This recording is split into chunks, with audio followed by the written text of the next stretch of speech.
environmental informatics group. We have a number of students in there, and How's that your microphone?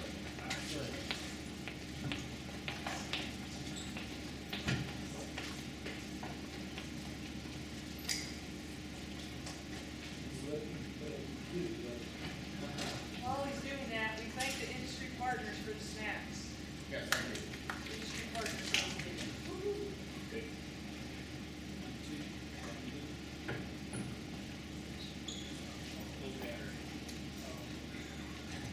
Well, go ahead, and either the battery will be changed or not. So, yes, But go ahead. we have the microphone.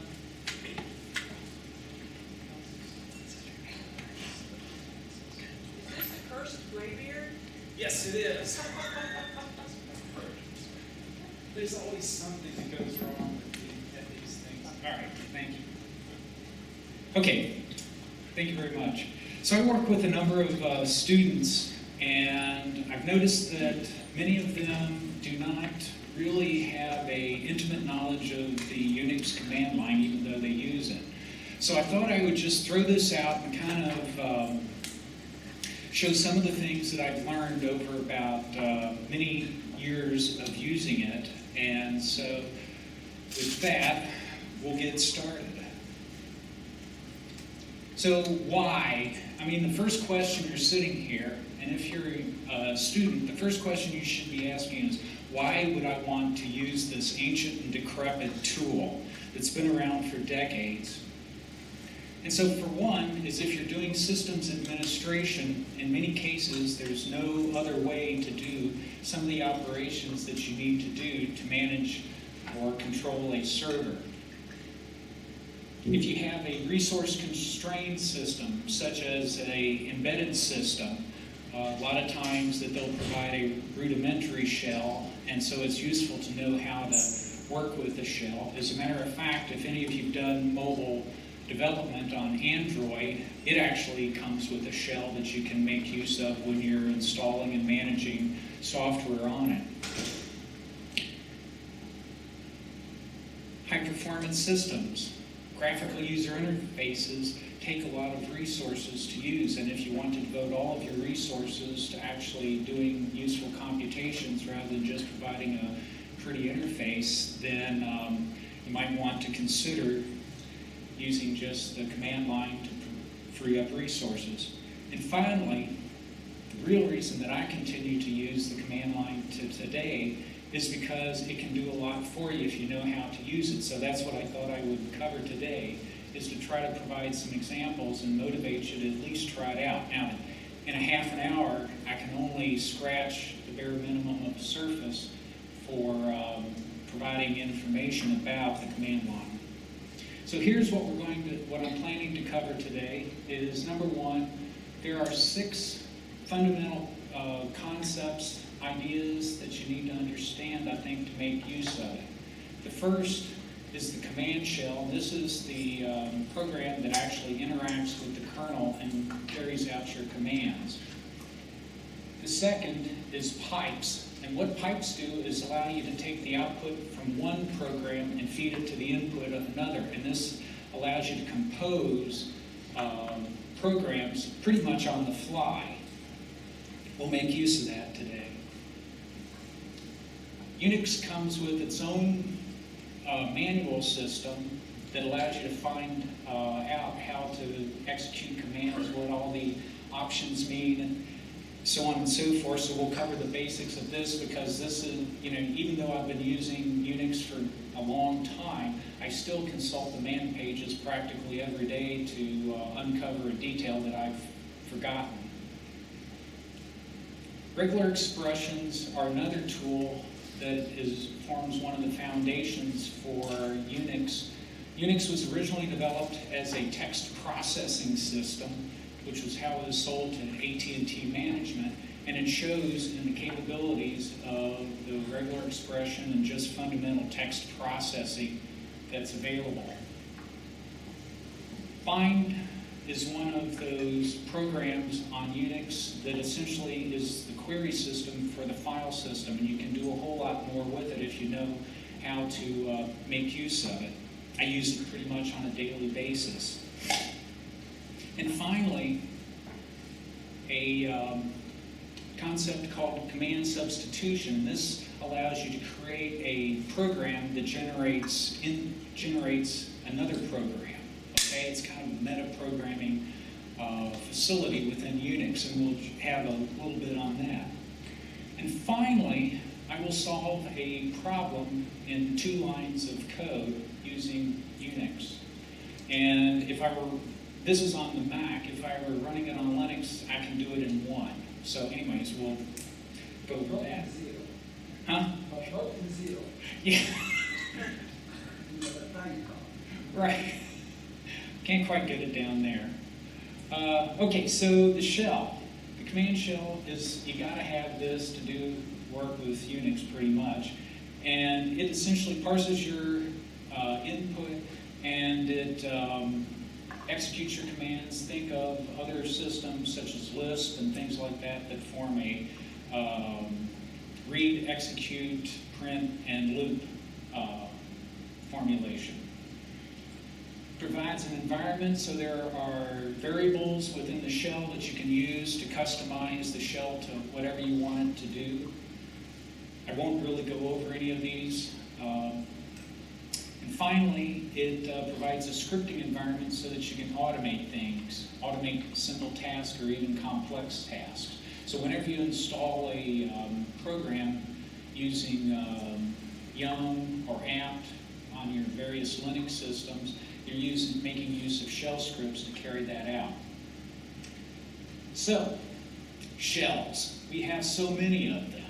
We have ash, we have bash, we have dash, we got the Bourne shell, the corn shell, the public domain corn shell, the born again shell, C shell, T shell, Z shell, and let us not forget BusyBox.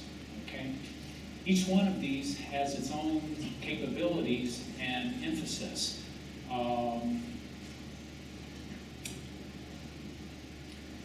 So today I'm going to be focusing on bash, also known as the born again shell, that forms the basis for Mac OS X and many of the Linux distributions.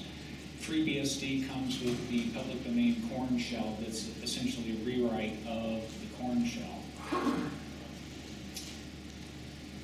So how do you start one of these things? Well, you either start it as a terminal within a GUI system, remotely execute via SSH or some other form of network transport, or you log into the system console, which is before you even get a graphical user interface. And so when we start, we instantly see a problem here. This is the coder's block. Okay, you've got this prompt, and now what do you type? Same thing as writer's block, blank sheet of paper.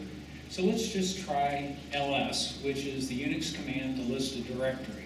And so if you execute it in the directory that I was creating this presentation in, you'll see all of these various files, sorted alphabetically. Now we get to start to do a little bit of something with it. One of the capabilities of the shell is that you can take the output of a program and you can save the output to a file using the greater than symbol. And so you see in the first line up here that I just have echo hello world, save it to hello.txt. The second line, I append to the bottom the end of the hello.txt file. So you can build up a whole file using this. Finally, I printed essentially concatenated. Cat is the Unix command for concatenate, which you use to concatenate a bunch of files together. And what it does is it just concatenates all of those files together, sends it to standard output, which is essentially hooked up to the terminal. And so what you're going to get is you're going to get the contents of the file right here. So you can also redirect from a file into a program here by using the less than symbol. So here, cat in its purest sense, all it does is it copies files from its standard input to its standard output. So here, what I've essentially done is hooked up the hello.txt to the standard input of the cat command. It just copies it to its standard output, which is hooked up to the terminal, and thus it becomes visible.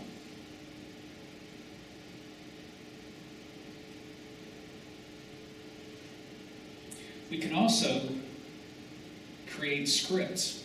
And what these are is these are essentially shell programs that execute the commands that you type in, are within a file. And there's actually two different ways to do this.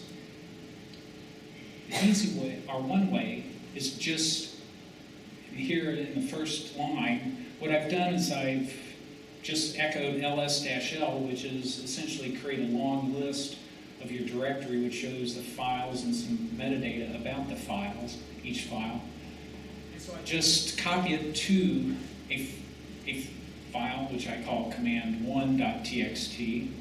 And in the second line here, what I've done is I just put a period, or I could use the word source, and it just essentially copies it and executes each of the commands within the file, one command per line. And here, what you get with ls-l is what I would get if I were to actually type ls-l.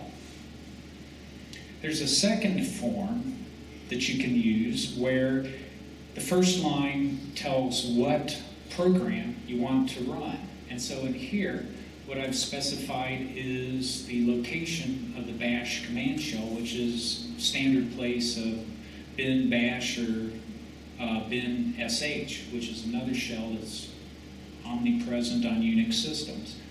And again, do the same command, but and so here, type it out. I can execute it either as a source file, or I can try to execute it by just, instead of putting the period, I just put the period slash, which says execute the command here. But what I get here is that it's permission denied. And so what I have to do is I have to actually add an executable flag to this file that says this is an executable file. Once I do that, then I can do the same command and I get the same result here.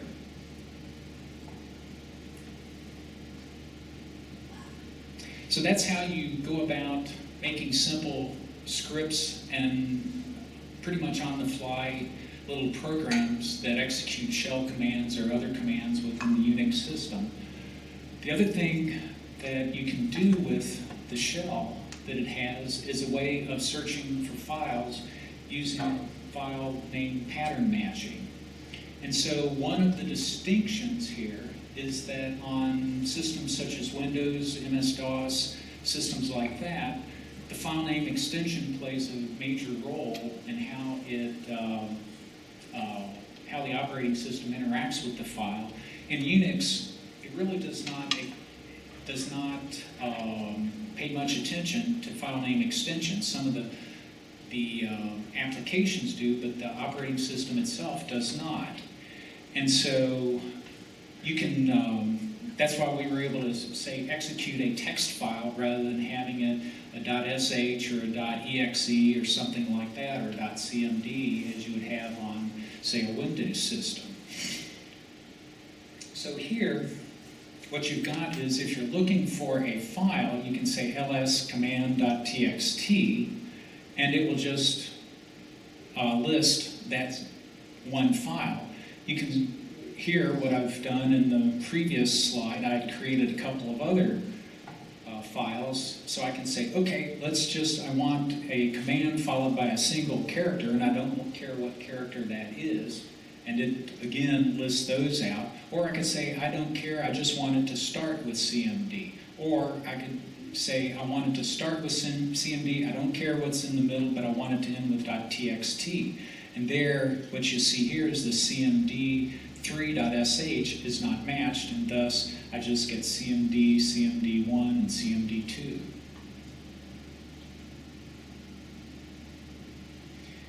You can have a bit more complex patterns where you actually enclose characters within brackets, and this allows you to match more complex file names, as you can see here. Up here, I just wanted any digit, and so it just finds the 1, 2, and 3. This one, I just want 1 and 2, so it doesn't find 3.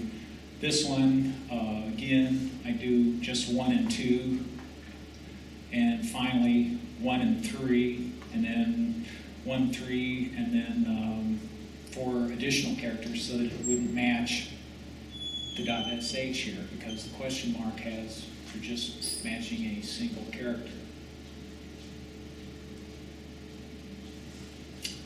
So that kind of gets you a flavor of some of the things you can do with the shell itself. And so now we're going to talk about some other aspects of it. The one that is kind of cool is the idea of pipes. And this is where you can use Unix commands to compose together larger pieces of functionality. And so what a pipe does is it takes the output from one program and feeds it into the input of another program. And so this kind of allows us to put together one of applications that you may only need once or twice. And, you know, hey, you don't have to spend a whole lot of time messing with an editor and everything else.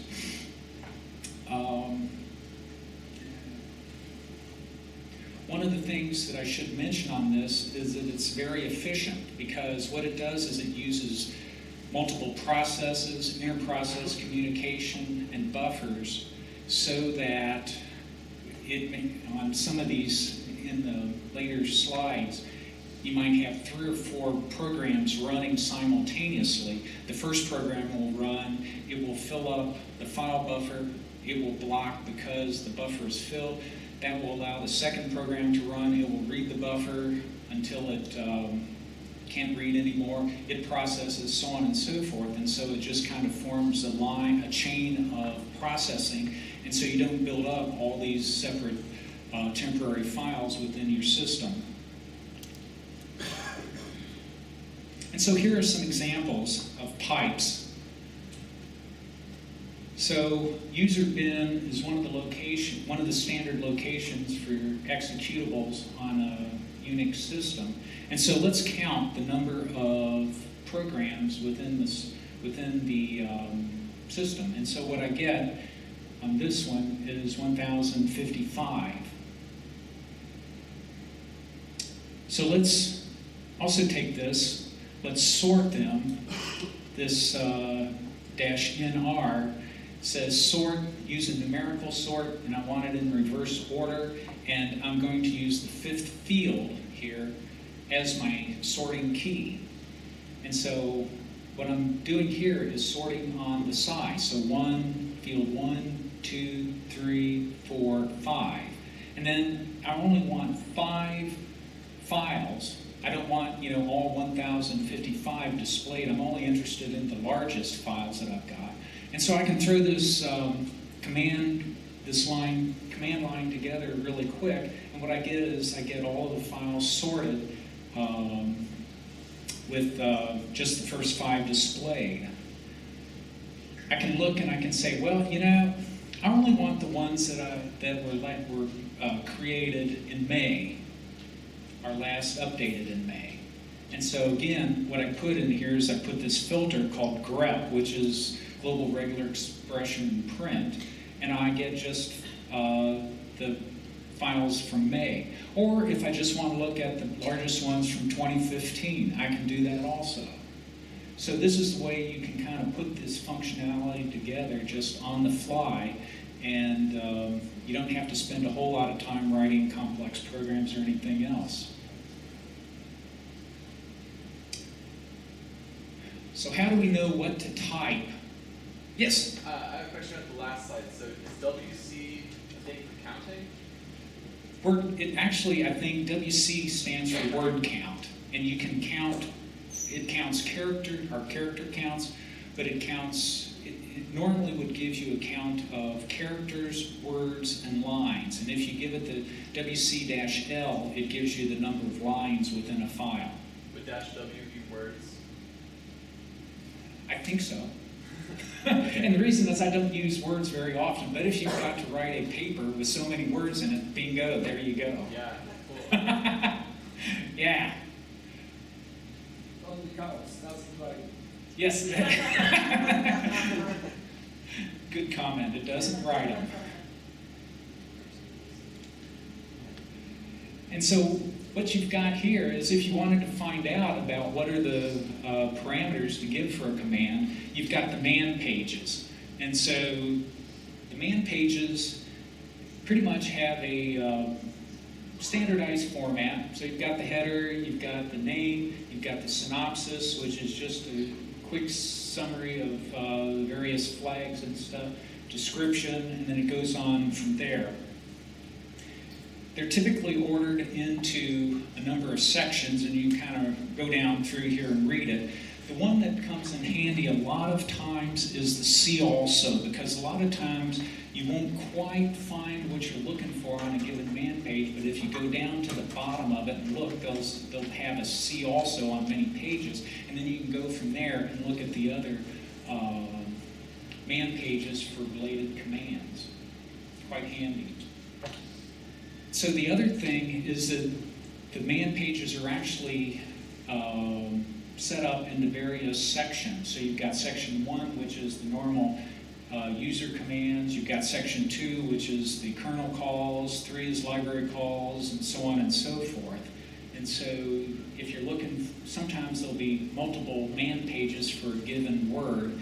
And so what you can do is you can say, oh, I only want it for section 1, 2, or 3, or whatever. The other question that you have is if you're not quite sure what program you're looking for, like if I go several months without running, say, nmap, I can never remember exactly what the name of nmap is. And so man-k will give you a list of all the man pages for a given word, or actually you can substitute in here a regular expression. Here, the group I work with does a lot of work with Ruby, and so I thought, well, I'll just pull up all the man pages having to do with Ruby, and so it's very easy to find out what you're looking for here. On to regular expressions. Regular expressions are one of those cool things that came with Unix. Allows you to search for strings with a pattern, so you don't have to actually specify the exact string that you're looking for. And this can be very useful in many situations, and I'll have an example of this later on.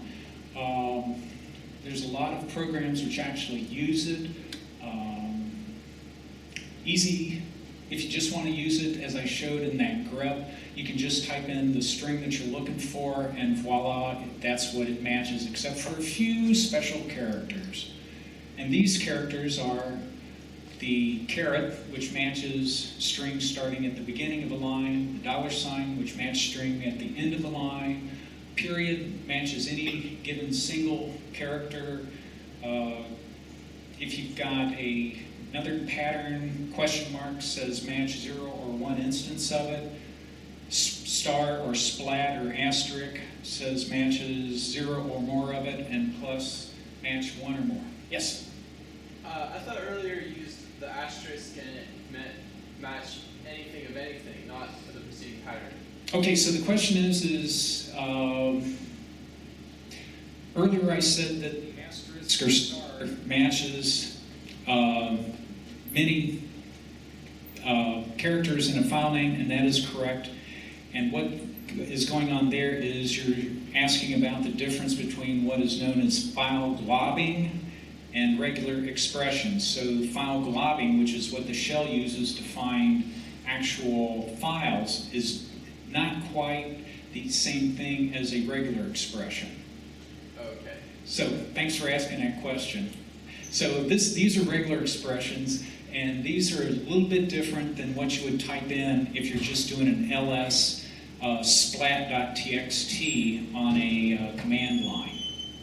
Okay, thanks. Yeah, thanks for asking it.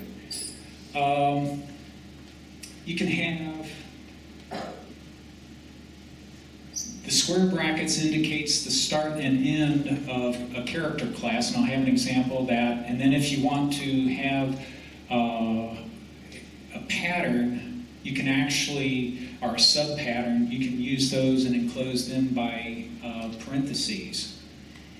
And so if you need to use one of these symbols, then you can use the backslash to match the $sign, so on and so forth. So here are some examples. So I'm using the slash, the forward slash, to denote it because this is what's used in many of the Unix utilities. So slash ABC matches ABC, slash A to Z as a character class matches any lowercase character. If you wanted to match, say, a variable symbol or an identifier in many computer languages, this is a regular expression that would do that. Actually, this should be a star here instead of a plus. Because this would match, this indicates a lowercase a to z, and then uppercase a to z, lowercase a to z, 0 to 9, and underscore. This one with the up caret and the $sign matches a line containing only a single integer. And the same thing here is this is matches a line that would contain a followed by any character with a z at the end of the line. Yes? Would the second last one not match multiple? Oh, a single integer, not a single digit. My bad. Yes. Okay. And so the prototypical program which uses regular expressions in Unix is grep. And so this one, you have pattern and files, and I can see that I'm getting close to running out of time. So I'm going to kind of rush through this. Incidentally, I've got this in my GitHub thing that y'all can download this presentation if you want to look at it further. Find is a way of traversing all of the files in a directory, and it allows you to make a filter and actually go through and find files. And with this, you can do a lot more than just find files that you can with most, quote, normal systems such as Windows or Mac OS X. The default action that find has is to print the name of the file. And so here I have an example where I've got find, I want the name of all the files within this directory that end with RB, which denote a Ruby file. So this is in one of the applications I'm working on here for the University of Kentucky. And so Xargs is one of those cool little programs that what it does is it takes all of the names that came from find and it says, okay, execute the following portion of it. Oops, this is an image, not a command line. So what it does is it executes grep-li, which says I just want to print the name of the file and I want it to ignore case. And so what I'm doing is I'm looking for all of these files that contain menu. And this is how you do it in Unix, or one way to do it in Unix. So here, one of the other interesting programs is sed, which is a stream editor, and so I want to knock out, I don't want to see anything with views, with amp slash in the views directory. So what I do is I just say, okay, delete all the lines containing amp followed by views, do the same query, and so now I've cut down the number of files that I actually see. And so here I can put these filters together, and of course I can continue to add other filters onto it if I want.